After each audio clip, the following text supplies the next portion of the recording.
Shalom and blessings, warriors of Yahuwah and the truth. Obedience is the revolution. Reapers, the coming of the Seraphim on the day of Yahuwah is the next book we are going to be starting. I showed it at the end of my last video. That's Lou White, the writer of the book. And we'll jump right into it. Reapers, the coming of the Seraphim on the day of Yahuwah. From the series Strongholds and False Beliefs, Doctrines of the World Order, the Reign of Babel. The day of YAHUAH.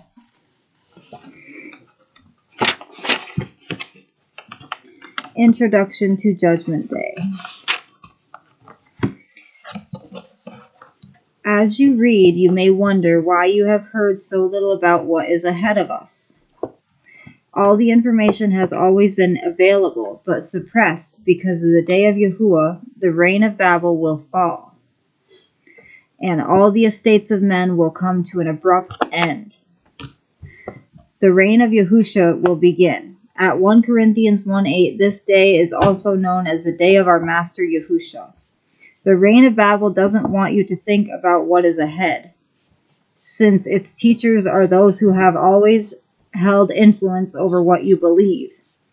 There is much they have withheld from you. You will see the record of Yahuwah's warnings in a new way. You will be relieved to finally put Peter's word into context. This is now, beloved ones, the second letter I write to you, in which I stir up your sincere mind to remember the words previously spoken by the set-apart prophets and of the command of the Master and Deliverer, spoken by your emissaries, knowing this first, that mockers shall come in the last Yomim, or the last days, with mocking, walking according to their own lusts, and saying, where is the promise of his coming? For since the fathers fell asleep, all continues as from the beginning of creation.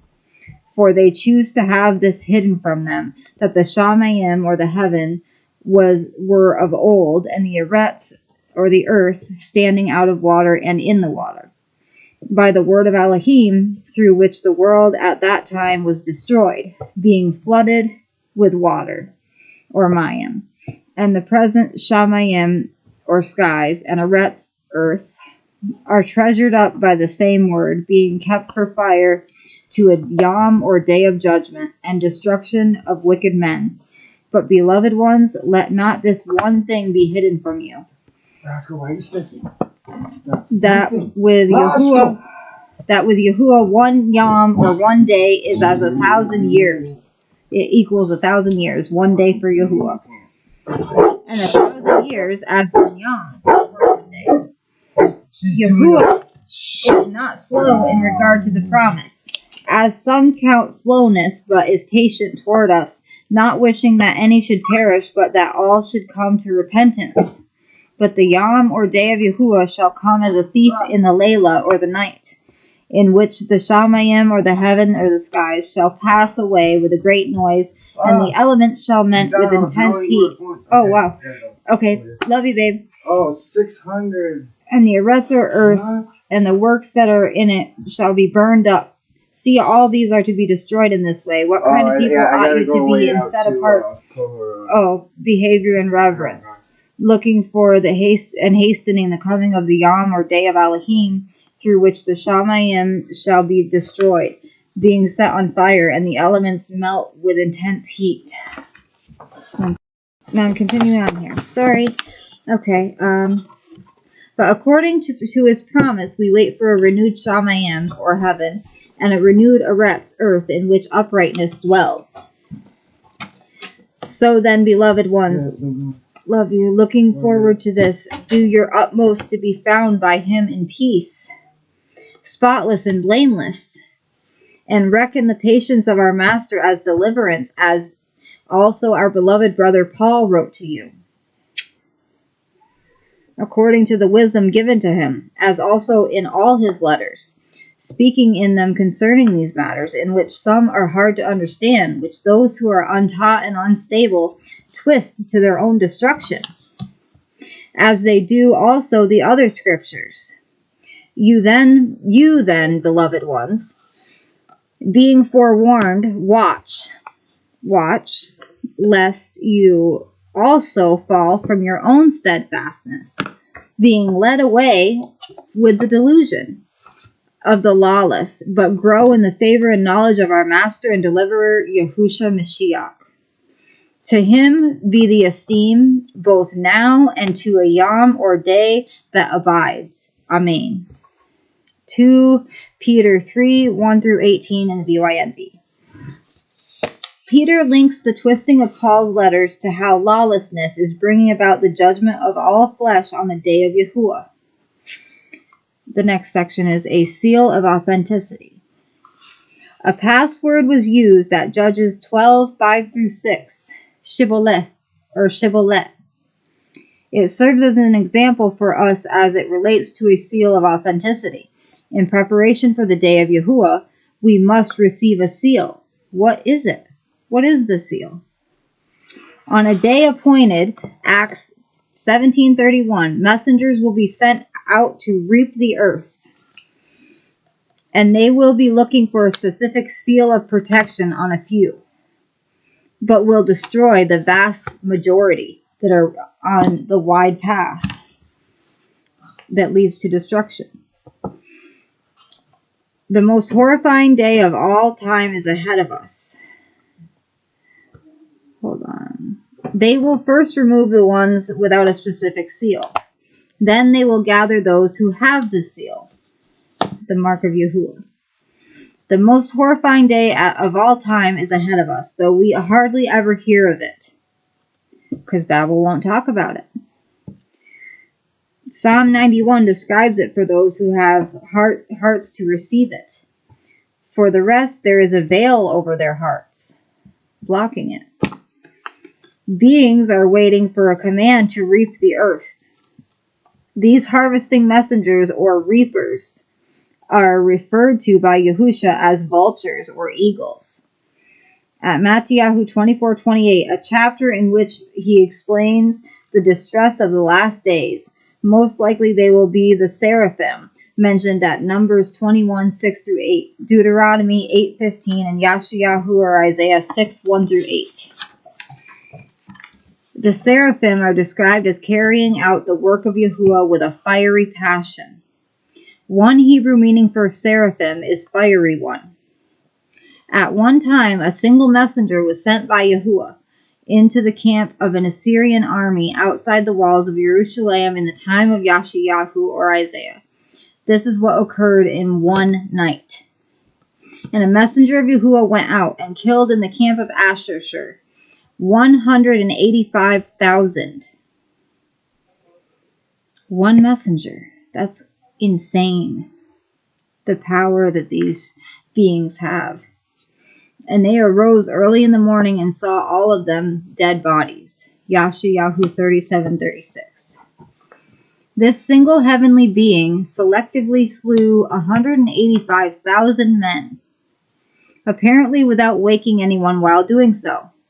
In human terms, we have no idea what such beings may be capable of, but we know there will be a selection process for the ones sent to harvest the earth on an appointed day. You may have wondered what Psalms 91 is really about.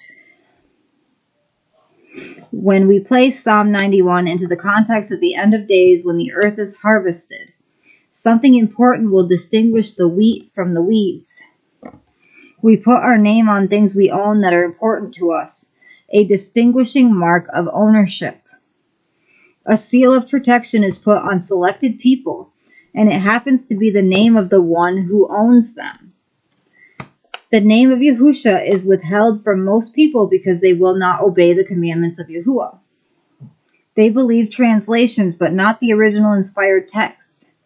The only name given under heaven by which men can be delivered is Yahusha.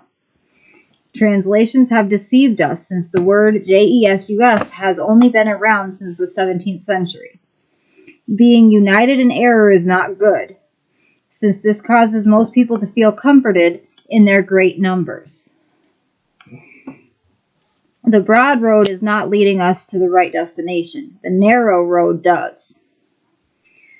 Many will perish because they did not believe in the name and they practiced evil things, such as Christmas, Easter, Sunday, crosses, steeples, Halloween, birthday celebrations, which I'm sure a lot of people still celebrate, bowing to images, using holy water, eating unclean animals, which I quit doing, and general wormwood in place of the truth. Yehuchanan or John 3:18 through 21. Yahushua said, "He who believes in him is not judged, but he who does not believe is judged already, because he has not believed in the name of the only begotten Son of Elohim. And this is the judgment, that the light has come into the world, and men loved the darkness rather than the light, for their works are wicked. For everyone who is practicing evil things hates the light and does not come to the light, lest his works should be exposed." Who wants their bad works to be exposed? I don't think anybody does. But the one practicing the truth comes to the light, so that his works are clearly seen, that they have been confirmed in Elohim. The light is a reference to Yahuah's Torah, his covenant. See Yeshayahu 8:20, Psalm 1 and Psalm 119:102. Every year there are 7 annual appointments which are shadows or outlines of our redemption. One of these 7 appointments is called the fast at Acts 27:9. I've had trouble with fasting. My husband, he was scared that something was bad was going to happen to me even if I fasted for an entire day and night. That's what I was going to try to do at one point, because I've never been able to fast. Roscoe, be quiet! When we put together all the data from YAHUAH or Joel 2, Matthew 24, Psalm 91, and other texts, the harvest of the Eretz or the earth emerges in stunning clarity. The fast, called Yom Kippur, will one day be the end of billions of lives, as Seraphim are released from the heavens, or the Shamayim, to remove the weeds from the midst of the wheat and the weeds. So they're going to be removing the weeds from the wheat. And then the wheat will be gathered into Yahuah's barn, the New Jerusalem. On Yom Teruah, the day of the shout, 10 days prior, there will be a last shofar sounding, as if a global-sized air raid siren is being sounded. Warning of the coming of the reapers. The 10 days prior to Yom Kippur are traditionally known as the days of awe, as people bless one another, saying, "May your name be inscribed," meaning in the scroll of life. In truth, what is needed is to be sealed in the name of Yahushua. People in general have no idea what his name means in Hebrew. The Seraphim will distinguish those covered and sealed, clothed in Yahushua as armor. They will pass over his property and take out the weeds from our midst. Yom Kippur literally means day of covering, or most commonly as day of atonement. YAHUAH or Joel describes the Seraphim in their grim work. Their appearance is like the appearance of horses, and they run like steeds. As the noise of chariots, they leap over mountaintops. As the noise of a flaming fire consuming stubble, as a mighty people set in battle array. Before them people are in anguish. All faces become flushed. YAHUAH 2, 4 through 7. Or 4 through 6, my apologies. 10 days prior to this, a warning clarion will sound, bringing forth those first fruits who have died, and they will be clothed in immortality. Then we who are alive will be changed. The ones left unclothed will be taken from among us, with weeping and gnashing of teeth, because they are without the seal of Yahuah. They will be ashes under our feet. Our wedding garments, the righteousness of the Kodashim, will show we are prepared to enter into the wedding feast, the New Jerusalem as Sukkot, which is booths or tabernacles. It's known as those 2 names as well.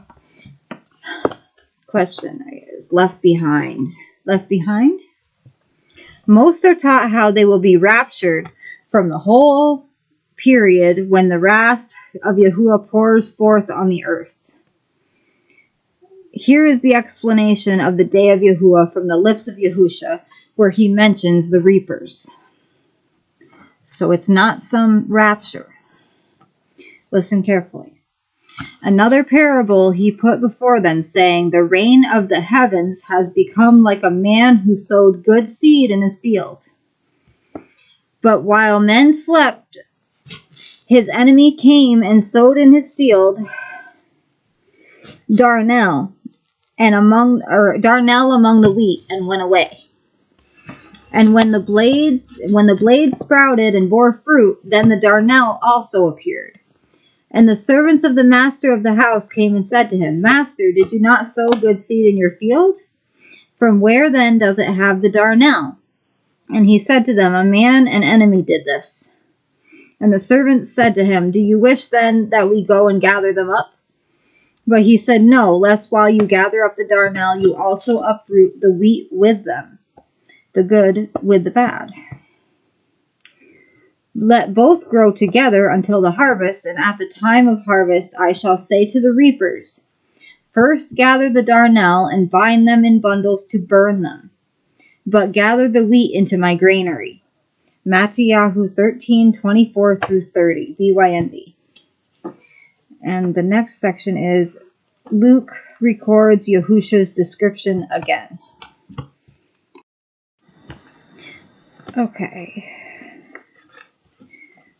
And there shall be signs in the sun and moon and stars, and on the arets or earth, anxiety of nations, in bewilderment at the roaring of the sea, and agitation, men fainting from fear and the expectation of what is coming on the earth or the arets. For the powers of the Shamayim, or the skies or heaven, shall be shaken, and then they shall see the Son of Adam coming in a cloud with power and much esteem. And when these things begin to take place, look up. Lift up your heads, because your redemption draws near. And he spoke a parable to them. Look at the fig tree and all the trees, when they have already budded. Observing it, you shall know for yourself that summer is now near. So you also, when you see these things take place, know that the reign of Elohim is near. Truly I say to you, this generation shall by no means pass away till all shall have taken place. The heaven and the arets, or the earth, shall pass away, but my words shall by no means pass away.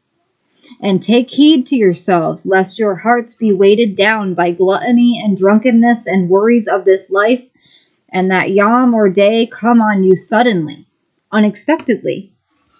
For it shall come as a snare on all those dwelling on the face of all the arets, or the earth. Watch then at all times, and pray that you be counted worthy to escape all this about to take place, and to stand before the Son of Adam. Luke 21:25 through 36, BYNB. And the next section is reapers. Reapers, who are they coming for? Why are they coming? When are they coming? Spiritual beings are real. 1/3 of them are fallen beings. Fallen ones inhabited the Nazi war machine that swept across Europe in the last World War, and now inhabit those of the Islamic State we hear about in the news today. They are deceiving spirits. Our enemy is not flesh and blood. They are spiritual entities. I have something to add here. Something that was very strange to me on the introduction to the show Grimm. It's either called Grimm or The Grimm, but it was a very good show. It was a 7-series show. But anyways, in the beginning, they show in the introduction, it goes pretty fast, but you have to watch the whole introduction. It shows Hitler turning into some creature. So it kind of makes me wonder, because it's talking about the Nazi war, the fallen ones inhabiting the Nazi war machine. So that kind of made me think of that. He had sharp, long teeth and his face contorted. So it doesn't sound too far off or too far-fetched, because the Illuminati like to show what they are doing. Because if they show us what they're doing and we still say say it's Balenciaga. We know what they're doing with these child pornography ads, but we still buy their products. So that means that the Satanists don't have their karma. The Satanists say that because they tell people the truth or show people the truth, it's not on them if we choose to go the wrong route. If we choose to still buy Balenciaga or Gucci or Nike or whatever else is under the Karen company. But I'm sorry I got off on a tangent there in this lesson. So our enemy is not flesh and blood, they are spiritual entities. YAHUAH makes his messengers the winds, his servants a flame of fire. Psalm 104:4. One night a single messenger slew 185,000 Assyrians who threatened the inhabitants of Jerusalem. So anyone who threatens the Nazarene, anyone who threatens YAHUAH's people, get taken care of or taken out of the way. And it came to be in that night the messenger of YAHUAH went out and slew in the camp of Asher 185,000. And they rose up early in the morning and saw all of them dead bodies. 2 Kings 19:35. This was done by only one messenger. Something far scarier than any ghost story is found at YAHUAH or Joel chapter 2. It describes the reaping of the earth by messengers sent out to remove the weeds first, and after gather the wheat into the barn, the new Jerusalem, the new, if you will, temple of YAHUAH, or the new Shamayim. The wheat are going to a wedding feast and will meet their bridegroom. The weeds, the first to be gathered, will be burned up or thrown in the lake of fire. Most pastors are teaching their sheep about a rapture of the saints. They are misleading the sheep and not telling them about Malachi 4:4-6 or the coming of reapers. Seal of protection, the name. The messengers are extraterrestrial and can see you right now. They know if you are sealed or not sealed. You must know the real redemption plan of Yahushua. On the 10th day of the 7th moon, one of these years, the world will experience the fulfillment of one of the 7 redemptive shadows called Yom Kippur, the day of the covering. It is a fast and referred to at Acts 27:9. It was also on this day Yahushua was immersed, and the time he transfigured before Kepha, Yaakov, and Yehuchanan. The last unfulfilled redemptive shadows are still ahead of us and will occur in the 7th moon one of these years. At the last trump heard around the world on the first day of the 7th moon, a kind of global air raid siren will be heard. It's called the Day of the Shout, and will be a warning of the coming of the reapers 10 days later. It will also signal the raising of those who have died, who are of the first fruits group.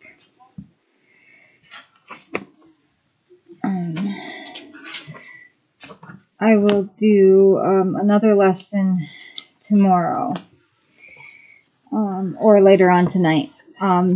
Tomorrow is usually my homework day. I'm trying to get through this PowerPoint, and I haven't done a PowerPoint since either junior high or possibly high school. So it's been probably 13 years or so since I did a PowerPoint. I'm having a very hard time with it. Please pray for me that I will get some insight and be able to find the research and find the correct information. It's on perception in the 5 senses and perception and critical thinking. I love you all, Mishpachah. YAHUAH bless you. Shalom.